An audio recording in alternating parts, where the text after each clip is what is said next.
টুর্নামেন্টের 13 দিন পেরিয়েছে এবং টুর্নামেন্টে সেই 13 দিন পরে আমরা আসলে সুপার 8-এ কাদেরকে দেখতে যাচ্ছি সেটাও কিন্তু অনেকটাই ঠিকঠাক হয়ে যাচ্ছে। আজকে সকালের ম্যাচটাকে যদি আমি বলি, আফগানিস্তান এখানে দারুণ একটা জয় তুলে নিয়েছে, এখন পর্যন্ত টুর্নামেন্টে দারুণ ছন্দে রয়েছে এবং পঞ্চম দল হিসেবে অফিসিয়ালি তারা সুপার 8-এর স্পটটা বুক করলো এবং এখন মাত্র বাকি 3টা জায়গা, সব মিলিয়ে টুর্নামেন্টের জৌলুসটাও তো অনেক বেড়ে গেল।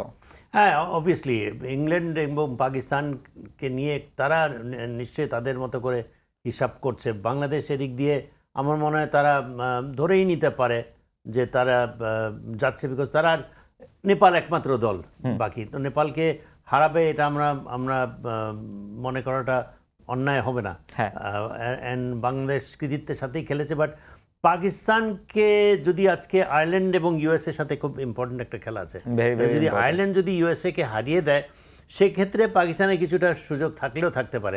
তারপরে আমার মনে হয় রান রেটের কিছু সমীকরণ থাকে না, অবশ্যই অবশ্যই। আর ইংল্যান্ডের আজকে হারাবার পরে England also has a very good possibilities, and যেভাবে তারা জিতেছে স্কটল্যান্ড, ইয়েস ইংল্যান্ডের সাথে ভালো খেলেছে, একটা ওয়াশ আউট হয়েছে।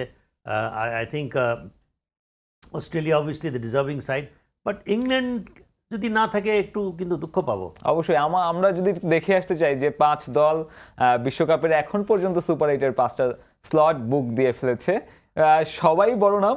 আফগানিস্তান হয়তো কিছুটা চমক, কিন্তু তারা যেভাবে ধারাবাহিক ক্রিকেট খেলছে, তবে এই 5 দলের বাইরে যদি আমি যাই যারা আসলে বিদায় নিশ্চিত হয়ে গেছে, বেশ কিছু বড় নাম রয়েছে। সাবেক বিশ্ব চ্যাম্পিয়ন শ্রীলঙ্কা রয়েছে সেখানে, নিউজিল্যান্ডের বাদ পড়াটা আজকে নিশ্চিত হয়েছে, ইংল্যান্ড মোস্ট প্রবাবলি বাদ পড়ে যাবে, সাবেক বিশ্ব চ্যাম্পিয়ন পাকিস্তানও সেই তালিকায় আছে। একটা অঘটনের বিশ্বকাপ আমরা দেখছি কিনা? আফগানিস্তান কি একটু সারপ্রাইজ মনে হচ্ছে? নো, রিসেন্ট টাইমে খুবই ধারাবাহিক cricket. Absolutely, Afghanistan looks a very very powerful side. তারা যেভাবে নিউজিল্যান্ডকে হারিয়ে যেভাবে টুর্নামেন্টটা শুরু করেছে, ইনফ্যাক্ট যদি বলি যে তারা গেল 2022 সালে না ওয়ার্ল্ড কাপ 50 ওভারের যেখান থেকে শেষ করেছে সেখান থেকে কিন্তু শুরু, 4টা বড় বড় টিমদেরকে হারিয়ে। So they look absolutely a fantastic side, এবং টপ 4-এ যদি যায় অবাক হওয়ার একেবারেই কিছু থাকবে না। ইয়েস, নিউজিল্যান্ডের একটু হতাশজনক performance. Pakistan always like that, you know, তারা যদি কোয়ালিফাই করে ফেলে সেখানে সারপ্রাইজ হওয়ার কিছু নাই, আর যদি বাড়ি ফেরত যায় সেখানেও সারপ্রাইজ হওয়ার কিছু নাই। বাট ইংল্যান্ডেরটা আমার মনে হয় যে বড় আপসেট, বর্তমান চ্যাম্পিয়ন। তবে বাংলাদেশের জন্য কিন্তু আসলে খুব একটা সুখবর নেই, যেমনটা বলছিলেন নেপালের এগেইনস্টে আসলে আমরা একটা প্রত্যাশিত জয় পেতে যাচ্ছি।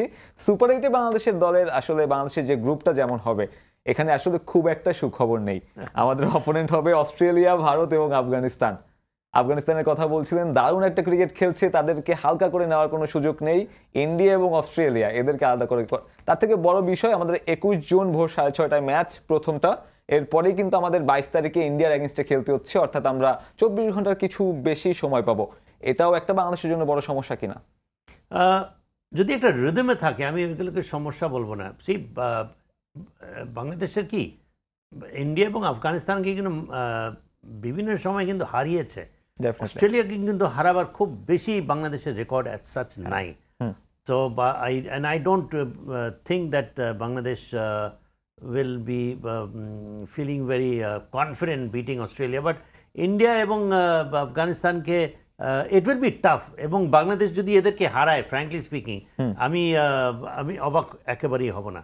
বাট আই থিংক তাদের বেস্ট ক্রিকেটটা খেলতে হবে, এবং এই সব সময় এই ধরনের দলের এগেইনস্টে আমরা মোর অফটেন দেন নট বেস্ট ক্রিকেটই কিন্তু দেখেছি, ইউনো। অ্যান্ড বাংলাদেশের কি, আমরা যখন খারাপ খেলে আমরা কিন্তু ঝাঁপিয়ে পড়ি তাদের উপরে, but we should not forget যে বড় বড় টিমদেরকে সময় মতো কিন্তু হারিয়েছে, ভালোভাবে হারিয়েছে, তখন কিন্তু they have won our hearts. তো আমরা শুধু খারাপ খেললেই তাদের পিছে ঝাঁপিয়ে পড়বো আর ভুলে যাব যে বড় বড় দলকে যে তারা ভালোভাবে হারিয়েছে, কনভিনসিংলি হারিয়েছে। We should all be confident that they may repeat the same against this team.